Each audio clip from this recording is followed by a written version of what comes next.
अस्सलाम वालेकुम dear students, आज का जो हमारा टॉपिक है वो है यूनिट नंबर 11 ऑर्गेनिक केमिस्ट्री, जो केमिस्ट्री क्लास 10th का यूनिट है, उसको हम स्टार्ट करेंगे। सबसे पहले इंट्रोडक्शन टू ऑर्गेनिक केमिस्ट्री की ऑर्गेनिक केमिस्ट्री जो है ये शुरू कहाँ से होती है, तो इंट्रोडक्शन इसकी स्टार्ट कर लेते हैं।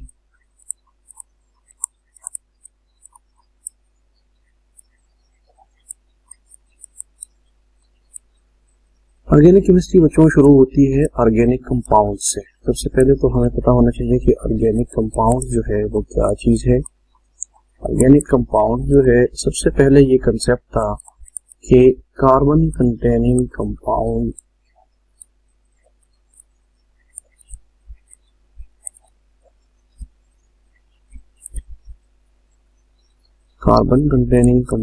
आर कॉल्ड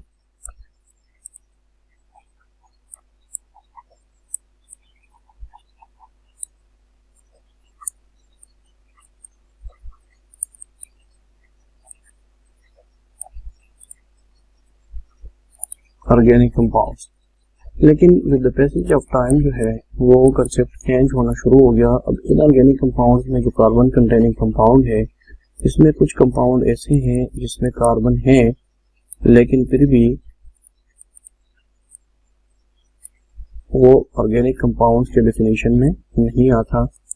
उनकी डेफिनेशन जो है वो उन पे लागू नहीं होती, except carbon monoxide, carbon dioxide, carbonates और बाइकार्बोनेट्स। ये ऐसे कंपाउंड्स हैं जिनके अंदर कार्बन मौजूद है, लेकिन इवन देन ये ऑर्गेनिक कंपाउंड के डेफिनेशन के अंदर नहीं फॉल करते हैं। इसके अलावा जितने भी ऑर्गेनिक कंपाउंड्स हैं उनमें कार्बन मौजूद होगा।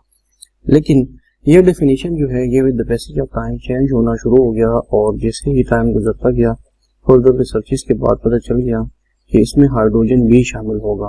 So the study of hydrocarbon जो है,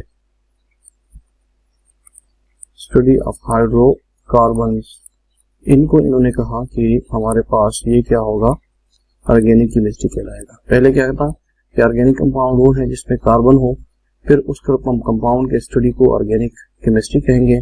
फिर बाद में कहा कि नहीं, ऑर्गेनिक कंपाउंड जो है वो हाइड्रोकार्बन है जिसमें हाइड्रोजन और कार्बन हो, और उनकी स्टडी को हम कहेंगे ऑर्गेनिक केमिस्ट्री। ठीक है।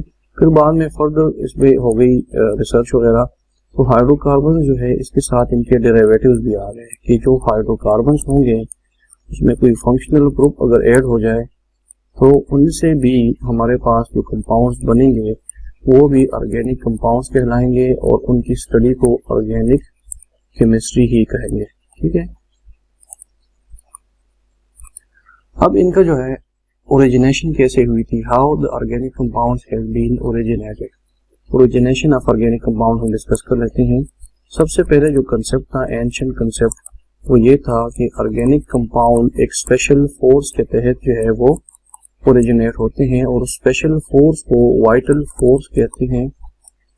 और जो थ्योरी इसको एक्सप्लेन करती है, दैट वाइटल फोर्स थ्योरी, इसको वाइटल फोर्स थ्योरी कहेंगे। और ये जो वाइटल फोर्स थ्योरी है ये कहता है कि there is a super natural force responsible for the formation of organic compound. A super natural force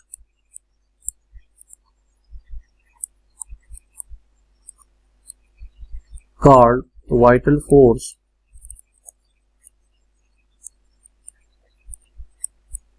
is responsible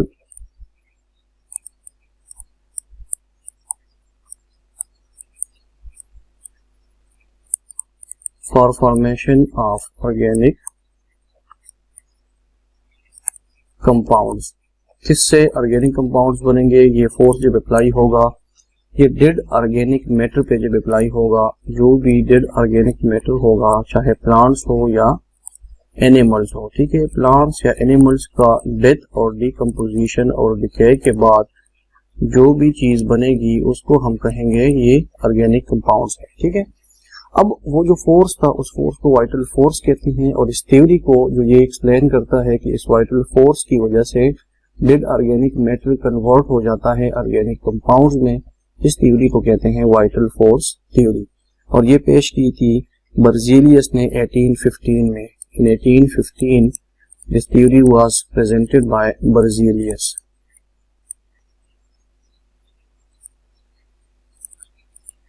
ठीक है, बर्जीलियस ने ये थ्योरी पेश की थी कि वो जो वाइटल फोर्स थ्योरी है इसकी वजह से ये ऑर्गेनिक कंपाउंड ओरिजिनेट होते हैं। लेकिन again with the passage of time जो है ऐसे मौका आ गया जिसमें लैब के अंदर ऑर्गेनिक कंपाउंड को इन्होंने बना दिया फ्रॉम इनऑर्गेनिक कंपाउंड्स। अब जो पहले कंसेप्ट था वो ये था कि डेड ऑर्गेनिक मैटर जो है उसी से ही ऑर्गेनिक कंपाउंड बनेंगे, मतलब ये कि इनऑर्गेनिक कंपाउंड से ऑर्गेनिक कंपाउंड नहीं बन सकते।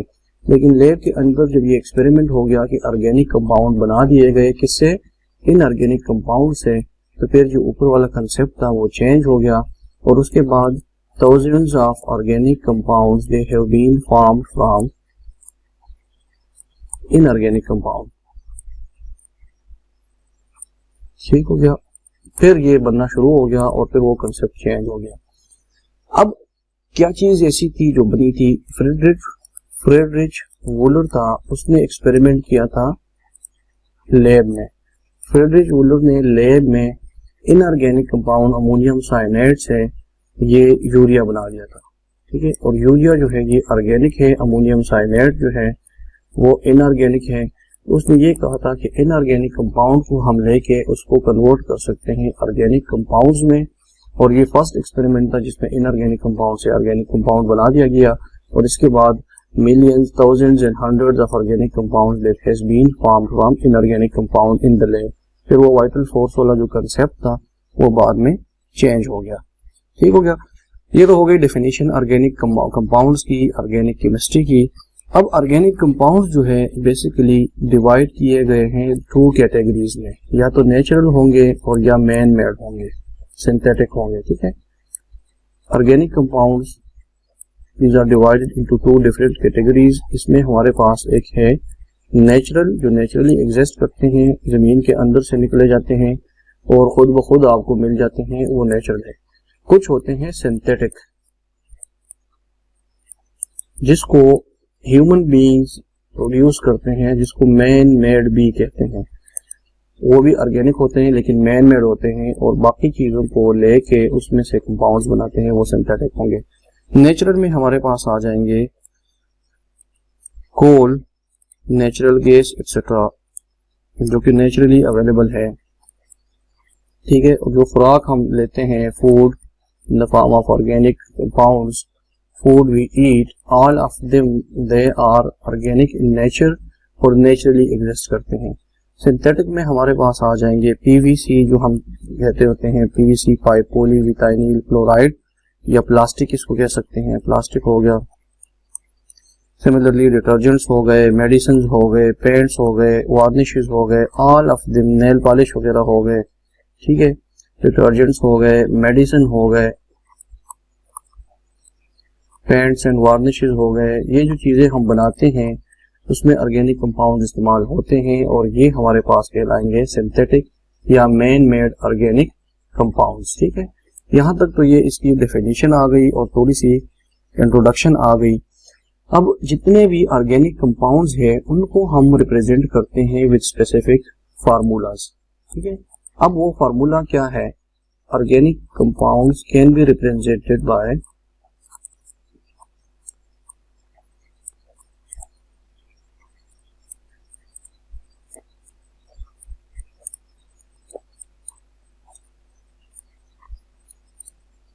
can be represented by different formulas। कौन से फार्मूलाज हैं? Number 1 molecular formula, number 2 structural formula, number 3 ये हमारे पास कंडेंस्ड फार्मूला हो जाएगा, और नंबर 4 जो है वो हो जाएगा क्रॉस एंड डॉट फार्मूला। कोई भी ऑर्गेनिक कंपाउंड जब आप लेते हैं तो उसको हम इन 4 फार्मूलाज के थ्रू रिप्रेजेंट कर सकते हैं। मतलब एक ही ऑर्गेनिक कंपाउंड को हम इन 4 डिफरेंट वेज में रिप्रेजेंट कर सकते हैं और उनके स्ट्रक्चर को हम ड्रा कर सकते हैं और उनको हम पहचान सकते हैं कि ये ऑर्गेनिक कंपाउंड्स है। इसमें जो फर्स्ट वन है मॉलिक्यूलर फार्मूला, इसको डिस्कस कर लेते हैं। मॉलिक्यूलर फार्मूला क्या चीज है? Molecular formula is the formula which shows actual number, which shows actual number of atoms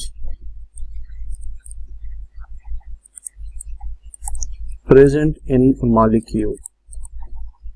तो हमारे पास कोई भी ऑर्गेनिक कंपाउंड है, उसको अगर हम लेंगे तो मॉलिक्यूलर फार्मूला उसका क्या होगा, वो उसके एक्चुअल नंबर को रिप्रेजेंट करेंगे और उसमें जो स्ट्रक्चर होगा उसको रिप्रेजेंट नहीं करेंगे। ठीक है, इस तरह के फार्मूला को हम कहते हैं मॉलिक्यूलर फार्मूला। फॉर एग्जाम्पल अगर हम प्रोपेन को ले लें तो प्रोपेन के अंदर 3 कार्बन होते हैं, उसको हम रिप्रेजेंट करते हैं कार्बन 3C3 के साथ और H8 होता है। तो ये इनका जनरल फार्मूला है CnH2n+2। ठीक है, कार्बन नंबर अगर हमारे पास 3 हो जाए तो 3 × 2 6 हो जाएगा, +2 8। प्रोपेन का फार्मूला बनता है C3H8। ब्यूटेन का फार्मूला बनेगा, कार्बन 4 हो जाएंगे तो 4 × 2 हो जाएगा 8 + 2 10, C4H10 हो जाएगा। इसी तरह ईथेन का अगर हम देख लें तो ईथेन के केस में हमारे पास फार्मूला है C2H6। ठीक है, अब ये जितने भी फार्मूलाज है इसमें हमने कोई स्ट्रक्चर, कोई बॉन्ड नहीं शो किया, जिसमें हमें बॉन्ड की इंफॉर्मेशन नहीं मिलती लेकिन एक्चुअल नंबर ऑफ एटम्स जो है वो मिल जाते हैं, उसको हम कहते हैं मॉलिक्यूलर फार्मूला। अब इससे तो डिफरेंट है थोड़ा सा, वो है स्ट्रक्चरल फार्मूला। तो स्ट्रक्चरल फार्मूला के अंदर हम हर एक ऑर्गेनिक कंपाउंड के अंदर जो बॉन्ड प्रेजेंट होते हैं, चाहे वो सिंगल बॉन्ड हो, वो डबल बॉन्ड हो या वो ट्रिपल बॉन्ड हो, उसको हम रिप्रेजेंट करते हैं। लेट्स सपोज अगेन हम प्रोपेन का एग्जांपल लेते हैं और इसका स्ट्रक्चर ड्रा कर लेते हैं। प्रोपेन के अंदर हमारे पास 3 कार्बन है और 8 हाइड्रोजन है। सबसे पहले जब आपने फार्मूला लगाना है तो पहले कार्बन नंबर जो है ना वो बनाने हैं, फिर इनको सेटिस्फाई करना है bye attaching hydrogen on each side. अब इनके साथ जब मैं हाइड्रोजन अटैच करूंगा तो ये हमारे पास 3 हाइड्रोजन एक कार्बन पे हो गए, 3 दूसरे पे हो गए और दरमियान वाले पे 2 हो गए, तो H8 हो जाएगा। इसी तरह ब्यूटेन को अगर हम देख लें तो ब्यूटेन के केस में वी आर हैविंग 4 कार्बन पहले ड्रा कर लेंगे, उसके बाद हर एक कार्बन के साथ हर साइड पे हाइड्रोजन अटैच कर लेंगे। ठीक है, ये जो डैश में लगा रहा हूँ इसके सिर्फ और सिर्फ मतलब है हाइड्रोजन, इसके अलावा अगर कोई चीज आएगी उसको आपने शो कर लेना है। ठीक है, हम नंबर काउंट कर ले, 3 इस पे आ गए, 3 इस पे 6 हो गए और 4 इन दोनों पे आ गए तो 10 हो गए। तो C4H10 जो है वो ब्यूटेन का मॉलिक्यूलर फार्मूला है और ये स्ट्रक्चरल फार्मूला हो जाएगा जिसमें एक्चुअल नंबर ऑफ बॉन्ड जो है वो शो हो जाते हैं।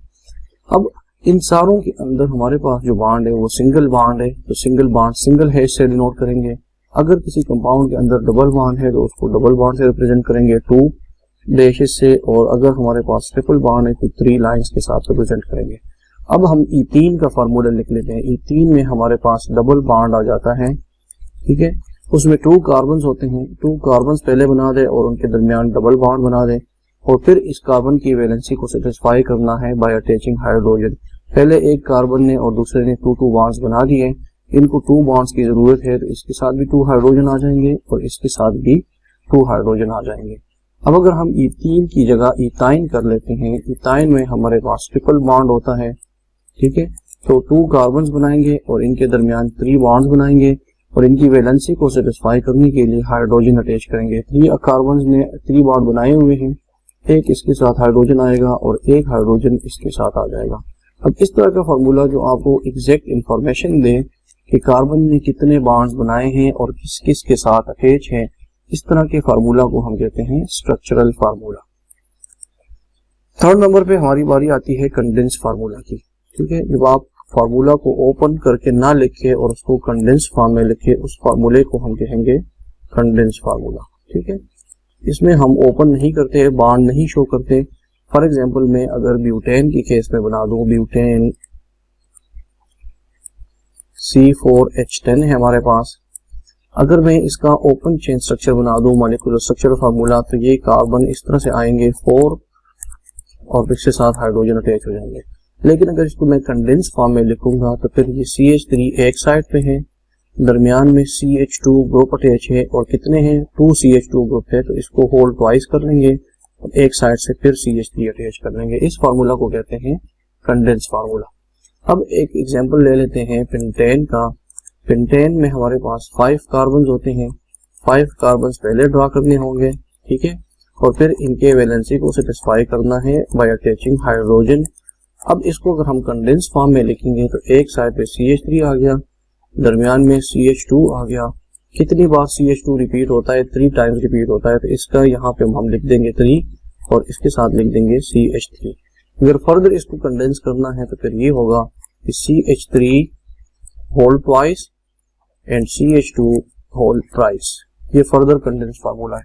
इस तरह का फार्मूला जो है इसको हम कहेंगे कंडेंस फार्मूला।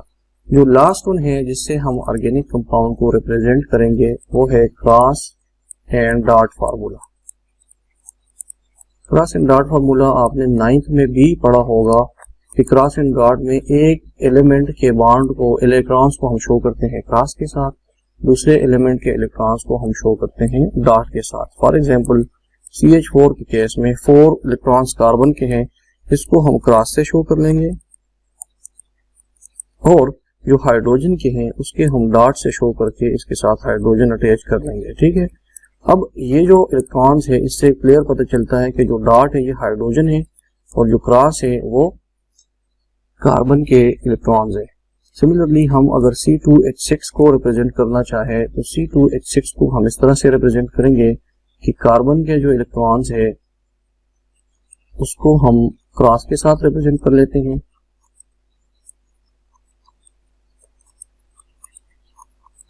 जो हाइड्रोजन इसके साथ अटैच है उसको हम डॉट के साथ रिप्रेजेंट कर लेते हैं, ठीक है। और ये क्लियर इंफॉर्मेशन आपको देता है कि जो हाइड्रोजन है ये डॉट के साथ है और कार्बन जो है उसके इलेक्ट्रॉन क्रॉस के साथ रिप्रेजेंट हुए हैं इस फार्मूला में। इस तरह के फार्मूला को बेसिकली ये स्ट्रक्चरल फार्मूला का ही एक टाइप है जिसमें हम एक के इलेक्ट्रॉन्स को क्रॉस के साथ और दूसरे इलेक्ट्रॉन्स को हम डॉट के साथ रिप्रेजेंट करेंगे। इस तरह के फार्मूला को हम कहेंगे डॉट एंड क्रॉस फार्मूला या क्रॉस एंड डॉट फार्मूला, ठीक है। दोनों साइड से आप लिख सकते हैं कि कार्बन के डॉट से कर ले, हाइड्रोजन के क्रॉस से कर ले, या कार्बन के क्रॉस से कर ले और हाइड्रोजन के इलेक्ट्रॉन्स को आप डॉट से रिप्रेजेंट कर ले।